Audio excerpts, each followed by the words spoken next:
If you're having scary thoughts about being sick and throwing up, or ruminating about things like stomach bugs, this video is for you. A lot of people on their emetophobia recovery journey think, why am I still having these thoughts? What does this mean? What do I do with them? How do I combat them? I'm not getting better fast enough. So one of the reasons emetophobes created emetophobia in the first place is something called high desire for control. This is the same voice that's driving these types of thoughts. You can think of the thoughts that you're having as ingredients. And the thing is, they're always going to turn out the same dish. They're very predictable, which is a great thing. But you just need to step outside of yourself right now and understand how you're thinking and why you're thinking that way. I want to tell you something that's really important, and that's that this is all very normal. You wouldn't have emetophobia if you didn't have these types of thoughts. You're dealing with two big things right now. Almost every emetophobe sufferer struggles with a cognitive distortion called perfectionism. This contributes to a really harsh, critical inner voice and a lot of black and white thinking. So you might think something like, if this program doesn't work for me, nothing ever will. If this program doesn't work immediately to get rid of this type of thought, then it's not working, or it's not working fast enough. But you'll start to notice a pattern.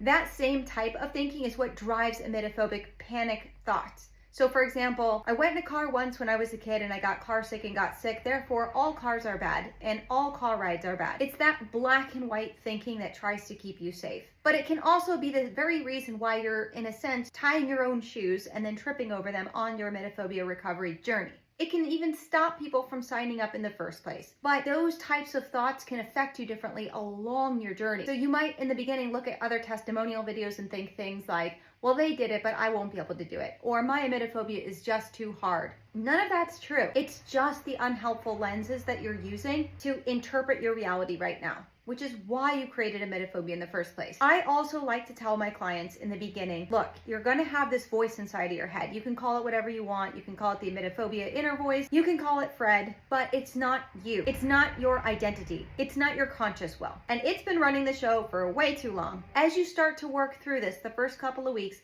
it's still going to be a bit loud. The great thing is that this emetophobia inner voice will shrink. But you've got to give yourself time. The most important thing you can do is do the reading, listen to the podcast, and take a lot of notes on the support videos. Focus on what you're learning right now. It will happen. So perfectionism sounds like, what if I fail at this? It's a lot of second guess. What if everyone gets it except for me? What if this is my last hope and I blow it? You see, perfectionism makes everything high stakes. It's all or nothing. That mindset is not going to help you recover. You don't have to be perfect, and you don't have to do this perfect. You don't have to be perfect. And a lot of emetos struggle with their journey thinking they have to do it perfectly. Do you have to put in work? Do you have to put in intention? Do you have to put in effort? Absolutely. But it does not have to be perfect. In fact, there is no exact perfect way for anybody. Everybody is different. Let's talk about that emetophobia inner voice. The one that's been yelling at you and lying to you for so long. You can't cope. You might as well not go. That's not safe. You can't handle this. You need to avoid this. Don't touch that. And sometimes you might find it coming out and you're yelling at your own children or the people around you. You just feel high strung and anxious. It's a really loud voice, but it's not speaking anything that's helpful or true. You can think of it kind of like old programming that we're reverse engineering. So right now, it's really important for you to quiet that voice down, and sometimes you can just ignore it.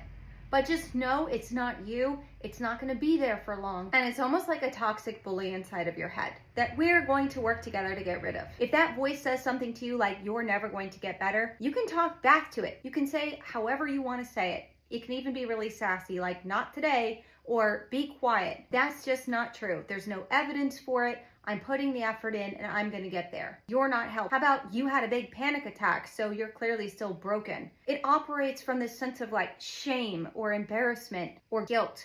But it's just not true. This voice has operated from a place of repetition. So even though I'm going to give you some phrases you can talk back to it with for now, while you're calming everything down, the thing is, it's not going to feel believable at first, because you have to understand, for hundreds of thousands of millions of times, you've been sending the same message to your brain. If you just change that message one time, you've got to understand you need to start repeating this process until it becomes more true to you.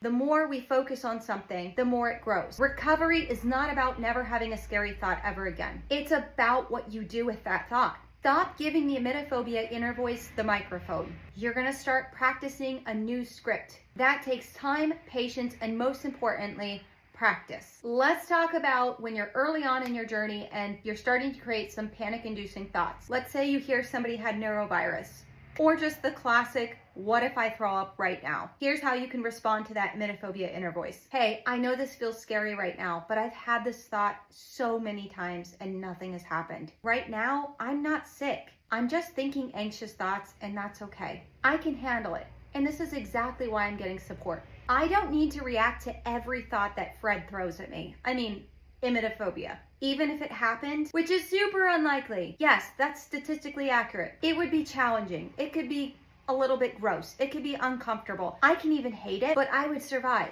I always do. That's building emotional strength. Let's try another. What if I can't finish the program? This is not about perfection. It's about progress. Every page I read, every video I watch is helping me take these baby steps towards recovery. My fear is trying to make this into a life or death situation, but it's not. It's a process that I'm working on, and I'm doing it. One thing I actually tell myself if I am going to get sick is a pretty funny line, which is, even if it feels like it's passing like a kidney stone, it will still pass. It's still temporary. It's okay if the new thoughts don't feel real yet. Please give it some time. It will get better and better. You're not trying to believe it instantly, you're practicing. That's how we grow new beliefs. You can even think of it like planting seeds in your mind. They're gonna turn into confidence, calm, and freedom. You've likely been doing this to yourself for years. You've got to have realistic expectations. It's not a quick fix, it's not an overnight fix. When you work with me, you'll learn everything that you need to learn about how you're thinking, why you're thinking, what to do with those thoughts. And you're gonna feel a lot better. And you're gonna feel so much better. The last thing to go is emetophobia, because it's the most complex part about all of this. If you made an emetophobia cake, you can think of it like removing all the ingredients one by one that made that cake that cake. So the actual emetophobia is the last thing to go. We're deconstructing something here. But I can tell you that week after week after week, that voice will get quieter and quieter. The truth is, you are changing. It's just really hard for you to recognize that progress because it's done in baby steps, which it has to be done. You're doing the work, and that's what matters. Your brain is starting to get new messages input. If Fred says, look, you still had a small panic attack, you're not getting better, you can say, no, that was just a minor blip. I'm still doing the work, and that's part of the healing. That's part of my journey. It's expected. It wouldn't be emetophobia without it. If Fred says, you can't go out, what if you're sick? Say back to that voice, that's not happening. I'm strong enough to live my life. I'm not gonna let fear be in the driver's seat anymore. When Fred says, you'll never get better, you say, that's a lie. I'm already getting better. And you know what? You're getting quieter too.